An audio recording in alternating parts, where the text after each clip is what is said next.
"You heard me, Arthur. You just need to sign the papers and you're done."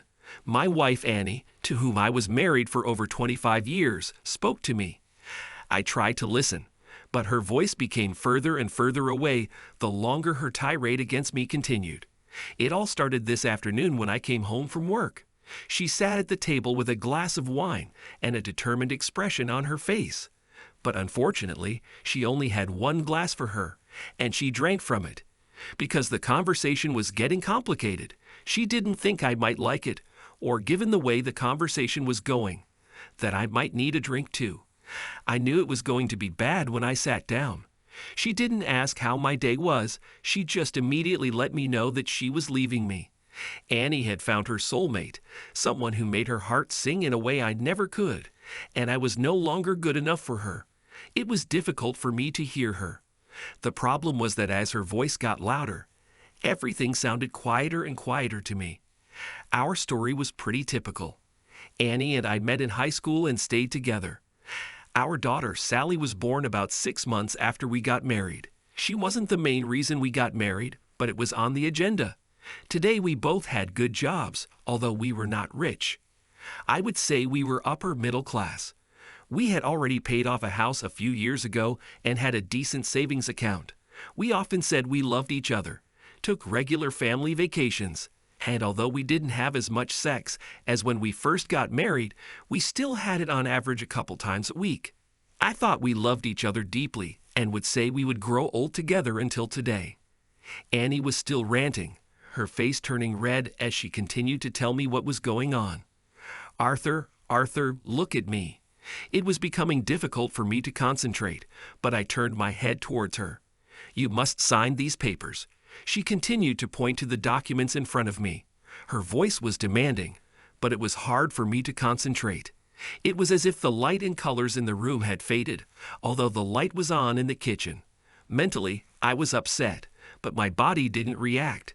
And the longer I didn't react, the more furious Annie became. The last thing I can remember is Annie slapping me.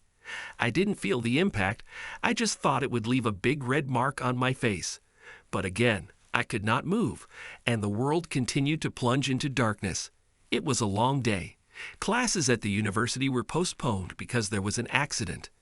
The electricity went out, and we were sent home. I couldn't figure out what was going on when I got home. The house was terribly quiet. The lights were on. My father's car was there, but my mother's was not. When I entered the kitchen, I threw my bag and books onto a chair. Dad was sitting at the table. He didn't move. He just looked into space. On the other side of the table, there was an open bottle of my mother's wine and an almost empty glass. In front of my dad lay a stack of papers with many sign here inscriptions on them. I walked up to my dad and touched his shoulder from behind. "Hi, Dad." I expected him to turn around, but he didn't react. I walked around and looked at his face, and I couldn't help but gasp. His eyes glazed over, becoming almost milky white, and it looked like tears were flowing from his eyes before. But he didn't blink. A stream of saliva came out of his mouth and began to drip onto his lap. I felt panic. "Dad, Dad, wake up, Dad." I couldn't help but cry. A minute later, Dad still didn't answer. I knew I had to calm down. I told myself, "Slow down, Sally. Daddy needs help." I pulled out my phone and called 911. I made it clear to them that I could not get my father, Arthur Smith, to answer. They asked me for my details and address, and I told them my name, Sally Smith, and our home address. They sent an ambulance, telling me it would arrive in about 10 minutes. For the next few minutes I sat, looked at my dad, and held his hand. I spoke to him quietly, letting him know that everything would be okay. This man gave me everything growing up. He worked a lot, but was always present at my school events, musicals, and ballet. When I was just learning to play the violin, he spent hour after hour suffering from the screeching in my ears, always encouraging me. Finally, he saved enough money to buy me a Heidersane violin for my 16th birthday. It wasn't bad, not the best, but it was better than my other practice violins. 5 years later, I was at university studying music with a focus on strings and violin. I had 2 other better violins, But this one had a special place in my heart because it was given to me by my dad. I didn't know what to do while I waited. Why was Dad like this? What's happened? And I had no idea where Mom was. It was then that I looked at the documents and the words, "Petition for divorce," caught my eye. What the fuck? I read the first page of the document in a couple of minutes and goosebumps ran down my spine. For some reason unknown to me, my mother wanted to divorce my father. It seemed very likely that Dad's condition was caused by these documents. And judging by the way Mom's wine was opened, she gave Dad the documents and left him. People are often surprised how emotions change so quickly. I believe this has never happened to them before. For me, I felt that all compassion and desire to be with my mother had died. A little later, an ambulance arrived. They put Dad on a gurney and took him to the hospital. I was driving behind after I had locked the house, so I started calling on the way. I called my grandmother, my dad's mom, his sister Rhonda, his best friend. Then she called his manager at work to tell him that Dad would be away for a while. I told them I came home to find him unresponsive and on his way to the hospital. Everyone asked me to keep them updated on his condition, and his manager told me that he would arrange emergency leave for Dad and inform their boss. I knew I was putting off the next call because I was so angry with her, but I decided I needed to call my mom. The phone rang and she picked it up after a couple of rings. "Hello, Sally, my dear. How was your day?" Wow, just wow. Of course, my mother wasn't so naive as to think that I wouldn't know what was going on. Almost an hour had passed since I entered the house and found Dad. Mom knew my schedule, and from the time it was clear to her that I was already home, and found out everything. "Where are you, Mom?" "I left your father." She fell silent, not wanting to say anything. I felt her hesitation. "So in other words, you just destroyed my father, your husband, and left him without caring about it?" "No, honey. I tried to explain to your father about Paul and what was going on, but he didn't react. So I thought it best to leave and let him realize that we won't be together anymore." She tried to sound like it was easy. However, having found Dad like I did, it was more than likely that she had simply ripped his heart out and thrown it at the wall while he watched, if my guess was correct. "You abandoned him when he needed help. Are you really that heartless? Do you know what's going on now, or don't you care?" Anger began to seep into my voice. "Sweetie, don't be mad now. I know this is a little shocking, but your dad will be okay. I will only ask for what is mine and some support while Paul waits to marry me. Yes, my mother has lost touch with reality. Wicked, you haven't seen me angry yet, Mom. And just so you know, I'm on my way to pick up my dad at the hospital right now. He's in the ambulance, and when I got home, he looked like he had a stroke. Sally, my dear, I'm sorry to hear this, but no fucking buts, Mom. Let me ask you, is this Paul? You're going to see the same Paul from your job that you kept talking about?" She hesitated. "Yes, darling. Paul was the person at my mother's work that she never shut up about, so I take it he's a dozen years younger than you. And how long have you been having an affair with him?" She hesitated again. 6 months. "So for the last 6 months, you've been having sex with someone from your job behind your father's back. You lied to Dad and me, hiding your relationship with your lover. I had no idea you were a fucking slut, Mom. And apparently neither did Dad, judging by the state you just left him in. How the hell did you think any of us would be happy about this? Well, I suppose not at first, but as soon as we live with Paul, you will understand that we are made for each other. She just mentioned it in the plural for the second time. Did she think I would leave my dad to move in with her and her asshole boyfriend? I felt like I was seething with anger. I knew I would say something stupid if I didn't stop. I'm going to hang up now before I tell you something that I may not be able to take back, but let me be completely clear. I will not be moving away from Daddy, and there is no way in hell I will go anywhere near Paul, let alone anywhere near his house where you are slutty with him. Sally Smith," she shouted, "I am your mother, and you will not talk to me like that no matter how upset you are." Then I think we're done talking, and I hung up before she could say anything else. If she thought I was going to condone what she was doing, she was crazy. She tried to call me back several times, Then she started calling my dad's phone, which was stupid because even if he had it, I doubt he would have answered her call. I had my dad's phone, so I ignored all her calls. By the time I got to the hospital, the ambulance crew had admitted Dad, and he was in the room under observation. Aunt Rhonda showed up and let me know that she had also received a few calls from my mother, but wasn't sure what was going on other than that her brother was in the hospital. When I explained what happened, Aunt Rhonda blushed so hard that I could almost see steam coming out of her ears. "Sally, do you have the documents that bitch left for my brother?" Of course, Aunt Rhonda here. In addition to being my aunt, Rhonda was also our family lawyer. So for the next hour, we sat next to Dad while Rhonda read the documents and took notes, occasionally swearing under her breath. Doctors and nurses periodically came in and out of the room, checking on Dad. "Well, the bad news is that your mother is going to divorce your father."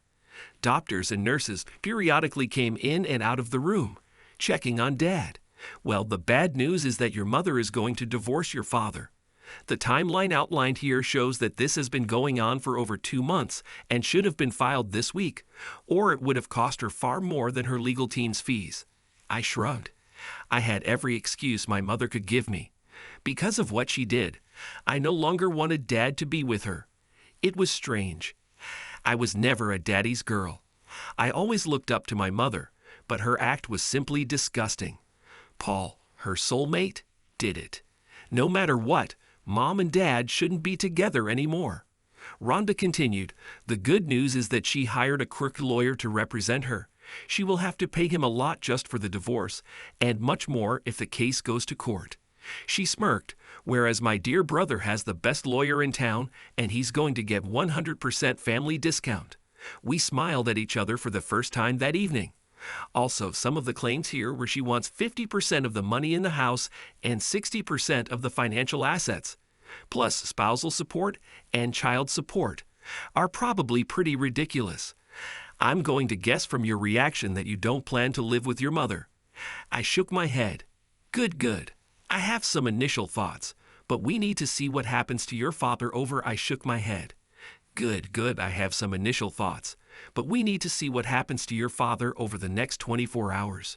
Your mother may already be in trouble for abandoning him and could be facing charges of mental cruelty. The next few days flew by as doctors constantly checked on Dad. Physically, he was fine and healthy, but he was simply unresponsive. I studied in a hospital chair by the bed with a laptop and textbook in my hands. Every now and then, one of the family would come by to give me a break, and I would go home, sleep for a few hours, change my clothes, and come back. I admit, I cried a lot when I was alone in the house. One of the big surprises was that the owner of the company where Dad worked came to check on him. Although I knew his manager Tom, I had never met his actual boss. Surprise, it was a woman. Tina Williams was a striking woman, sensual, slender, with tan skin, dark raven hair, and blue eyes that I could tell sparkled, making every man alive, and probably some women swoon. It turns out my dad was one of a group at his work who was there for Tina a few years ago, when she went through a messy divorce. Her cheating ex-husband tried to take away her daughter and most of their savings, and almost got half of her business before Dad introduced her to Aunt Rhonda. Rhonda turned the tables, eliminating the need for Tina to give away any part of her business, and ensuring that Tina received child support for their then 6-year-old daughter. Tina came several times and was stunned when I told her the general outline of what happened and why he was here in the hospital. She would bring cards from everyone at Dad's work and sit and hold his hand and tell him stories from work that happened while he was away. It turns out that my father was the life of the party in the office, and everyone couldn't get enough of his antics. I should tell you that Dad is an accountant by profession and works for one of the financial companies that help banks process payments to financial institutions. It can be a tiring job, but apparently my dad makes the workday a little brighter for everyone. One afternoon, about 2 weeks later, I had just returned from home. When I entered the room, Rhonda and Tina were finishing their conversation. I could tell it was a little heated, but their anger was directed at my mother, not each other. My mother wrote a letter to Tina, demanding that she be given access to all of Dad's bonuses over the past few years. It didn't matter that the money had already been paid. The letter demanded that she receive 50% of it in a specified bank account within 30 days, or she would sue Tina. Apart from the stupidity of asking for money already paid, it looks like she and her new beau are short of cash. Since I froze all their joint assets while Arthur is being treated, Rhonda said with a very predatory grin on her face. I laughed, announcing my presence. Yes, this morning I received my first message from my mother in 2 weeks, a text message asking me to give her money. I didn't answer because I was still very upset about her actions. I mean, she hasn't asked about Dad once since I told her what she did to him. Over the past couple of weeks, Tina has become very worried about my father's hurt feelings. Whenever my mother was mentioned, her eyes would narrow and her voice would drop an octave, indicating a deep dislike of her. It was almost as if I could see flames appearing around the edges of those burning eyes. I just hoped she would never have to sit in a room with my mother. I was afraid she might burn it down. I may not love my mother very much now, but she was still my mother. She destroyed the most wonderful person. Sally, if it weren't for your father, I wouldn't have my Clarissa or my business. Many people in the office helped me during one of the hardest moments of my life, but your father spent a lot of time listening to me. He never judged my ex-husband or me, he just let me vent. No one has ever really done this without voicing their opinion. He introduced me to your aunt, making sure I was looked after. If he was a single man, I would pursue him with everything I had after the divorce. I shrugged and let a smile light up my face. Well, soon he will be a lonely man. This brought realization to their faces. Rhonda giggled and Tina smiled. Thank you, Sally. I needed it. I still can't believe what your mother did to him, or that she rejected such a wonderful man. I have to go to the office, but first, I'll do this. Tina walked up to my father, and as Rhonda and I watched, leaned over and kissed him gently, but sincerely on the lips. She looked at us and smiled, but her smile turned to shock a moment later when my dad groaned. When I woke up, I felt soft lips on mine, just the right amount of pressure. And behind them was a sensual and gentle intention that conveyed an affection I hadn't felt in a long time. I heard the beeping of medical equipment and myself groaning as almost every muscle in my body ached. I expected Annie to be standing over my bed when I opened my eyes after such a tender kiss, but there was Tina standing there with a smile on her face. Tina, Sally, and Rhonda came up from the other side of the bed. It's okay, Daddy. Everything will be fine with you, do you hear? My memories caught up with me a moment later, and I realized that Annie was leaving me, or more likely, had already left me. What's happened, Aide? Over the next few minutes, the three of them filled me in on how Sally had discovered that I was unresponsive and called an ambulance. How she had found divorce papers that said Annie had been cheating on me for several years, months. I found out how Annie threatened Tina once Rhonda blocked our finances until they found out what was happening to me. How long? 2 weeks, Arthur, Rhonda answered. I looked at Tina. Tina, did you kiss me? Tina blushed. Yes, sorry, I was going back to the office and saying goodbye. I smiled. No, everything is okay. I'm already in the market, so I think it's okay. Over the next few hours, I was examined by numerous doctors. Examinations, blood tests, MRI. Tina canceled her visit to the office and stayed here, as did Rhonda and Sally. Among the doctors who came to see me was a psychologist. I told him how I came home and found Annie drinking alone, and she told me she was leaving me. Then I told him, when she began to intensify the onslaught, the world began to lose color. The light and sound disappeared, and it was difficult for me to move, although I wanted to. My last memory was of Annie punching me in the face and screaming at me, but I couldn't understand her words. All the girls gasped in unison when they learned that Annie was beating me while I couldn't respond. Dad, what time do you think this happened? I'd say it was about 5:30. Baby. Why do you need to know this? Because it was after 7:30 when I got home and found you, so I guess Mom must have left you there alone for quite a long time. The psychologist intervened. It's not unusual for someone in your situation to be abused while they don't respond. And in your case, I would say that you went into some shock when you heard your wife announce that she was leaving you. Of course, this is a much more extreme case than we usually see, but it makes sense. Rhonda spoke. When Arthur was little, there was a bully several years older than him. He teased Arthur quite often, and one day, one of the parents in the neighborhood found Arthur lying on the ground in the park. From what our parents told me, they put him to bed, and he woke up the next morning. No one ever thought much about it since the next day he woke up at the same time as usual, but it really happened. I nodded. I remember Billy pushing me and teasing me in the park. After a while, I don't remember what happened, but when I woke up, Mom and Dad told me that I had lost consciousness and someone had carried me home. When I told them about Billy, they went and talked to his parents. The next day, Billy came up to me at school and apologized. I chuckled at the memory. I don't think it was sincere, but after that day, he never bothered me again. Well, I think we may have some repetition here, the psychologist said. In many ways, the mind is still poorly understood. However, if something like this has happened before, it makes sense that it could happen again. I frowned. He smiled. I wouldn't worry too much with the love and attention of these three lovely ladies, even if something happens again. I think you will be well taken care of. We talked for a few more minutes before he excused himself and left. I also felt tired. This may sound strange to someone who has been sleeping for the past 2 weeks, but I was tired. So I sent all 3 girls home to get some rest and told them they could come see me tomorrow and make sure I was okay. The next 2 days brought me back to life. Tina brought me a work laptop and gave me a few simple tasks to do just to keep me occupied. Rhonda stopped by primarily to show me the amended divorce papers and to get me to sign some documents so she could get to work dissolving my marriage to Annie. Rhonda also brought along a young detective, Karen Hill.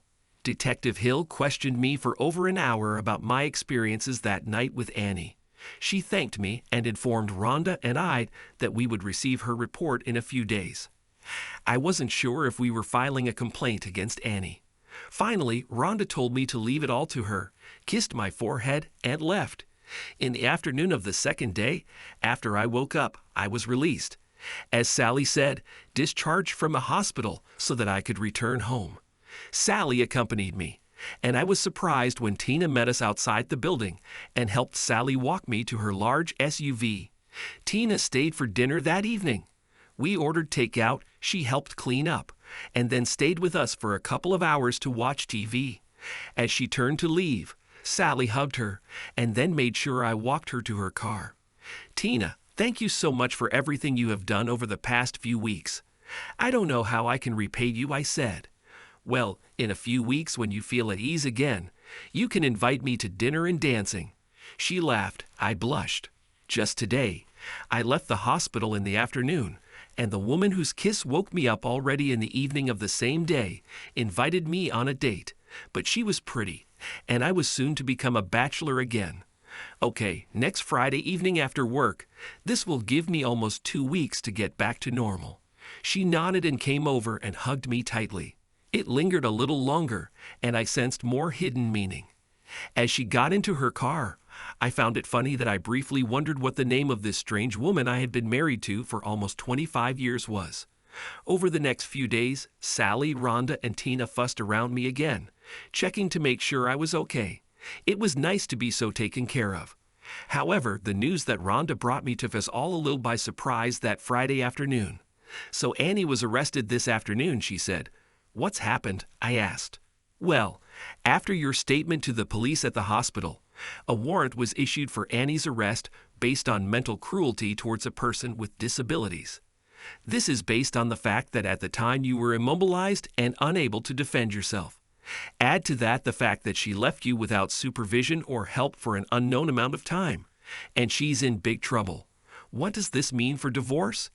Asked Tina, who joined us again for dinner. Her 8-year-old daughter Clarice was with her that evening. Clarice was watching a Disney movie in the living room while we talked. I was returning to work on Monday, so Tina would meet me there. But I was beginning to realize that she needed more than just efficient number crunching in the office. I found myself imagining what was hidden under those beautiful tight clothes she wore every time she came to visit. Rhonda smiled. This will probably mean that some things will go in Arthur's favor. Judging by the state of the bank accounts and the house, I insist on a 50-50 split. I know we could have done more after everything that happened. However, I assume Arthur will want to be fair. I nodded. Annie won't be able to touch any of the bonus money she tried to get from you. Tina, I filed a case against her for extortion in addition to charges of mental cruelty. This won't do much except stop her touching things that don't belong to her.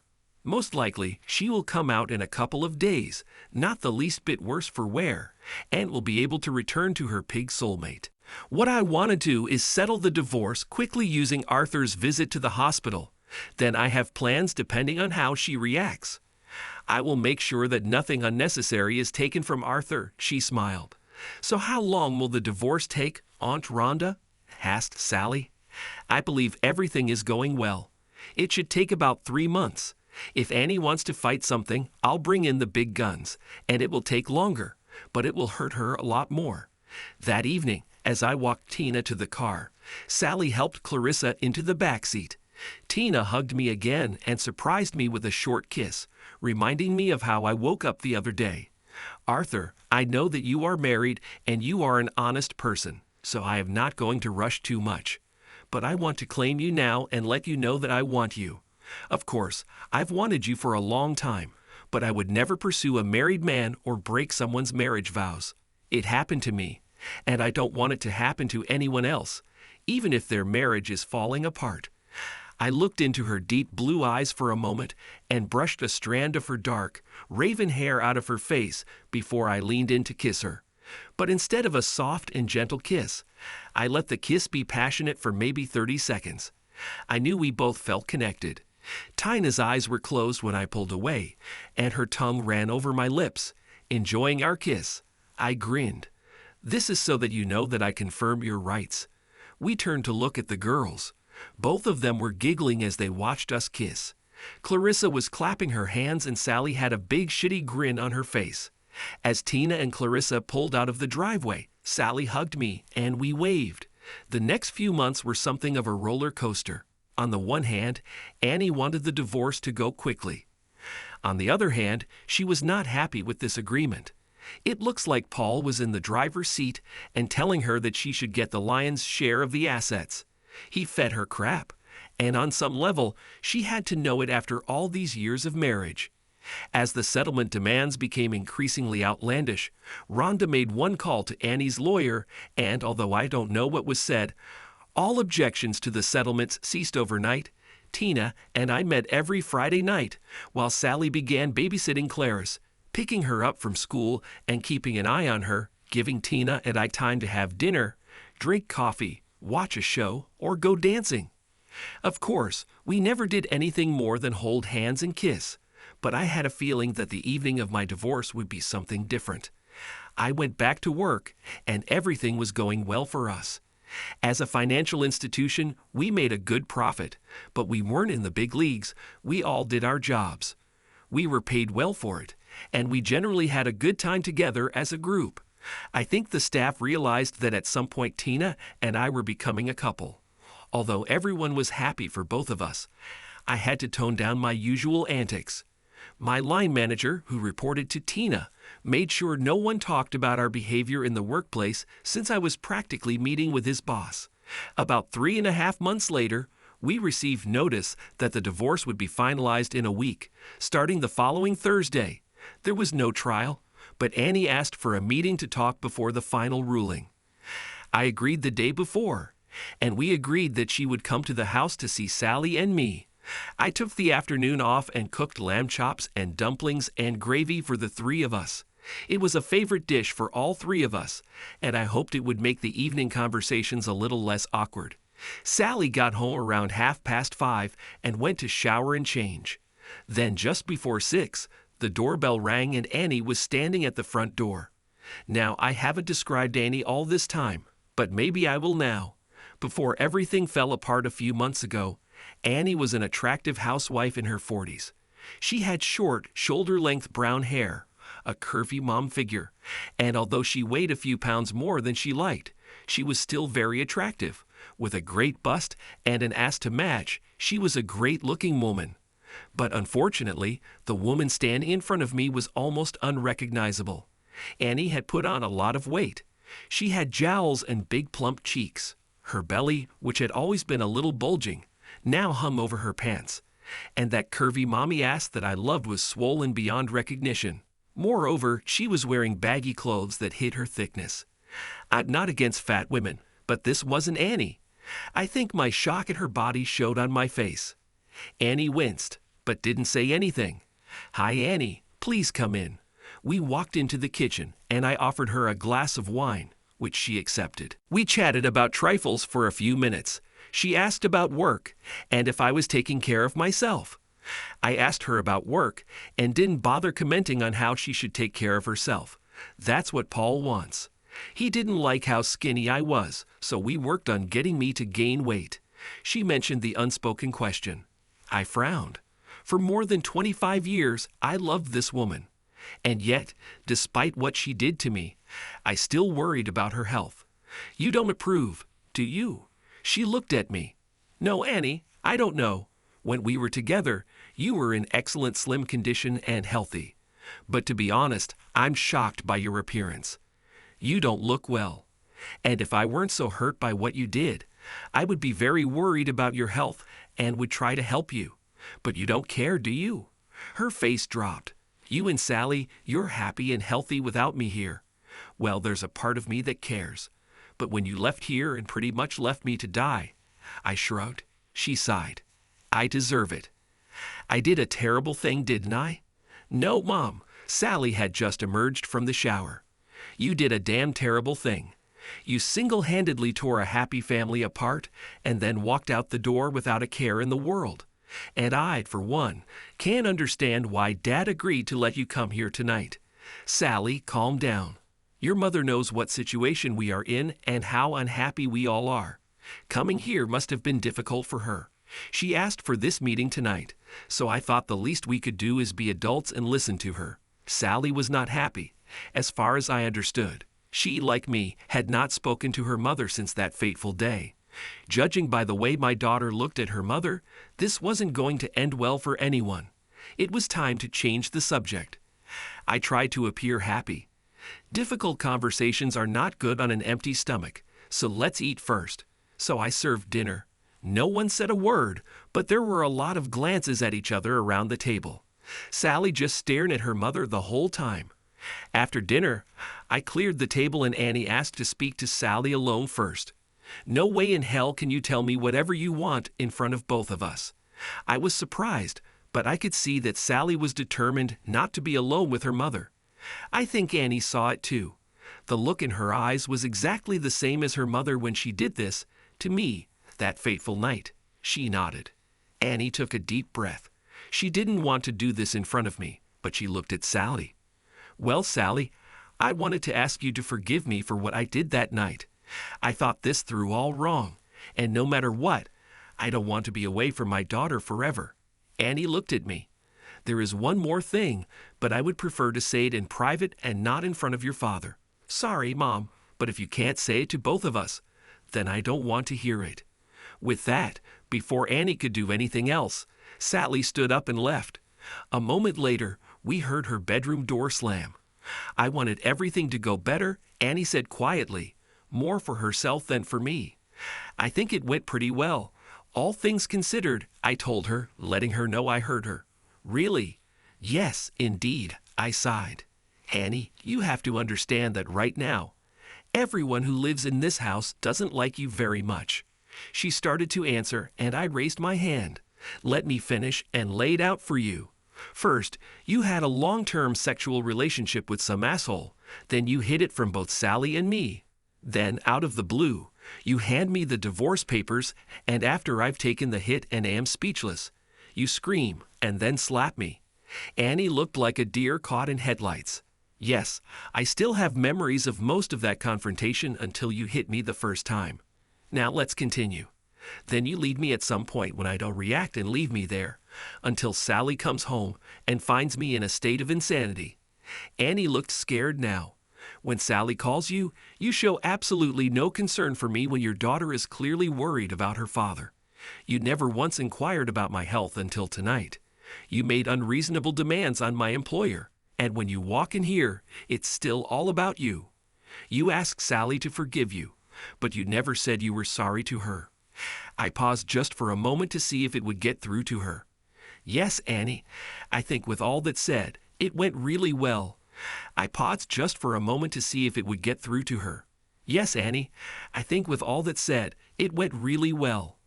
Annie was now looking at the floor with tears in her eyes. They hadn't hit the floor yet, but they were getting ready. I didn't know if they were for Sally, for me, or just still about herself. I continued, so our divorce will be final tomorrow, and if you have nothing else to say, then I think we have fulfilled your request for a final meeting. I walked to the door and opened it. Annie looked at me and left. Having crossed the threshold, she turned and looked at me. Arthur, we've really had a few good years, haven't we? Yes, Annie, most of our time together was amazing. You were a wonderful lover, a caring wife, and a loving mother. I don't know what that idiot Paul did to you, but I don't see anything of the woman I fell in love with in the man standing in front of me. All I see is a lost being who was manipulated by someone into gaining wheat, like a fucking pig, and becoming selfish, and not caring about the people around her. She looked at her feet again. You really mean it, don't you, Arthur? Yes, she turned to leave, then turned around one last time. This time she looked broken. Arthur, about the house and money. Paul told me that I should ask. So that was the point of this visit. It wasn't about reuniting with her family. It was just about money. I laughed bitterly. Annie looked at me, wondering why I was laughing. Go and tell your significant other that at this time tomorrow, you will receive your share of the savings and equity that was in this house in the bank account that your lawyer gave to Rhonda. And Annie, she looked at me. I'm warning you, keep this money away from Paul, otherwise you won't have it for long. The next morning brought the final decree. Annie and I were no longer husband and wife. There was a small part of me that was sad, but that was a very small part. Mostly I was happy. The last few months have not been easy for anyone. Now I was free, and at 48 years old, I still had a lot of life in me. Rhonda called me and said that she would have pizza at my house tonight. Sally popped into the office for lunch. We talked about her mother and happier times when we were a family.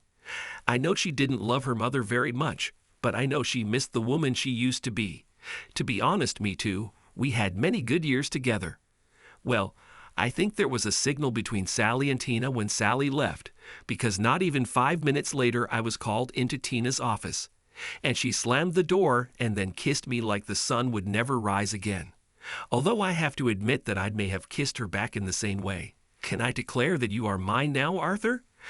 I felt a sore spot on my neck where there may or may not have been a hickey when she kissed my neck a minute ago. I think you may have already done this. Dinner that night was great. Sally, Rhonda, Tina, and Clarissa were with me, and we celebrated my freedom from Annie. That Friday night, while the girls were in bed, Tina and I consummated our platonic relationship. I must have done something right, because for the rest of the weekend, every time she sat down, she squeaked slightly as if she was in a little pain. But her smoldering eyes burned with a fire that I knew was only for me. 6 months later, we got married in a beautiful small ceremony at a local lake, with many people from work in attendance. We'd like to get married later. However, we wanted to make it before Sally and Clarissa's little brother was born. It was 5 years later. Sally, her boyfriend, Tina, and I had just sat down to dinner at one of our local restaurants when 5-year-old Keegan asked, "Dad, who is this lady who keeps staring at us?" We all turned around and saw Annie sitting across from us. She lost a lot of weight. She stared at us and didn't look pleased with herself. We haven't seen or heard from her since we got divorced. She never even tried to contact Sally. I apologized to the family and approached them. "Hello, Annie. Hello, Arthur. How are you doing?" She looked down at the chicken salad she was eating. "You were right, Arthur. You were right about him. Paul convinced me that I was his soulmate and you were nothing. But when I didn't get the money up front, he convinced me to gain weight because he loved me and loved fat women. When I got the money after the divorce, you told me not to give it to him. But I didn't listen. He spent it in a couple of months, and then he left me and disappeared without ever marrying me. I was still upset with her, but her story didn't have a happy ending like mine did. From then on, I spent every moment trying to rebuild the confidence he destroyed and get back to who I used to be. She fought back tears and looked at me. After all these years, that look of hers was the look of the Annie I used to know. Arthur, I'm so sorry. I treated you like dirt. I did it because I was convinced that Paul knew everything you didn't know. I left the only man who had ever truly loved me, and she stopped and grabbed the edge of the table. You could have died because of what I did. I know you could never forgive me, but I want to say that I'm very sorry. Now she was crying openly. Surprisingly, Sally came and stood next to me. She also heard her mother's apology. I looked at her and she smiled tiredly at me and grabbed my hand. I don't know, maybe this was the first time she saw that her mother was truly sorry. Her gaze softened and she extended her hand to her mother. Seeing Sally standing there and then extending her hand, Annie panicked and tried to get up and walk away, but Sally blocked her path. Mom, stop it. You don't have to go anywhere. Sally slid into the booth next to Annie, and I sat on the other side. I looked at Tina and saw her nod. So for the next hour, mother and daughter talked. There were a lot of reconciliations. There were quite a lot of tears. But for once, they were useful and not harmful. Once they had finished talking, Sally and I brought Annie to the table and introduced her to everyone else. I could tell Annie was pretty upset when she was introduced to Keegan as Aunt Annie. After that day, we kind of let Annie back into our lives. Sally slowly reconnected with her mother. Every week or two, they drank coffee. The trust between them grew slowly, but it grew nonetheless. When Sally got married, Annie actually took on the role of mother of the bride. Tina would invite Annie over to our house for dinner from time to time. And at first, I think it was out of spite for Annie for everything she had given up, and Tina benefited by marrying me. However, although they were never close, Tina and Annie had a strange friendship that I never understood. Rhonda never forgave Annie for what she did to me, although she was always polite to her whenever they came into contact, and with Tina's blessing, Annie and I did a little post-marital counseling. We discussed many of our problems since that time. More than 5 years ago. The consultant thought Annie might have hormonal problems. However, Annie did not admit this. No, that day I threw away the most important thing for me. I had a husband who loved me and a daughter who wanted to be with me. No amount of hormonal imbalance can justify the way I systematically ruined everything good in my life for some asshole who whispered sweet nothings in my ear, who was a piece of shit in the bedroom, and who had a manhood so small from the waist down that you can't even notice that it is inside. She smiled sweetly at me with this statement. Arthur and Sally deserved much better from me. She cried and then wiped her tears with a napkin. 5 years passed before I was able to reconnect. 5 years that I lost and was not with them. I thank God every day that Arthur allowed me back into his life. And Tina too, she blushed at this confession. She had every right to hate me, but she treated me warmly every time we met. No, she was lucky. She got everything I threw away, and I will pay for it for the rest of my life. Annie benefited from these sessions much more than I did. It was helpful to confirm that neither Sally nor I had done anything to cause Annie to leave us. And she was right. Tina picked us up and made us a much stronger family. As they say, people pay for their mistakes if they make them long enough, which is what Paul did. He moved to another state and again tried to steal a married woman and her money. But this time, the husband caught Paul with his wife and turned him into a eunuch. The husband received 10 years, but it looks like he will soon be released if rumors from Rhonda, who now represented him, are true. Tina and I love each other very much. I never thought I would ever be able to love as much and as deeply as I loved Annie. But Tina proved that this is not so. Tina not only gave me her love, but also gave me her whole soul without a trace. We still work at her company, and I still have the same job. We have our ups and downs, but we never let anything get in the way of communication when it's important. Her body is still outstanding, and we make love often. We even made love in some exotic places during our vacation. Usually, one look is enough, and I lock the bedroom door and make love to her. One day, we had just finished making love, showered and dressed, and when we arrived in the kitchen, we found Sally and Annie talking. Last month, We found out that Sally was expecting a baby, so there was a buzz in the room as the girls planned for my first grandchild. My God, Sally, the way they act, you'd think these two were teenagers. Tina, you need to tell me what you're feeding Arthur. Maybe I can get some of this to feed Fred. All the girls laughed and I blushed. Annie had been dating a little lately, but nothing serious until Fred came along. Mom, leave them alone. We'd all know that from then on. Dad was a man on a mission. Since when, honey? Annie asked. You know, her eyes sparkled with slight mischief. I think Dad's libido has gone up 3 notches since he woke up after being discharged from the hospital and his previous life. Annie fell silent and fell silent. Sally laughed and Tina blushed. For me, I just sat back, grinned at my girls, and felt myself getting horny again looking at Tina. Then I stood up and walked back to the bedroom. Tina followed me a moment later, locking the bedroom door behind her. Well, yes, I checked out for sure. Thanks to everyone who took the time to listen to today's stories. If you enjoyed it, please consider liking and subscribing if you haven't already. Feel free to share your thoughts on the events in the comments below. Take care.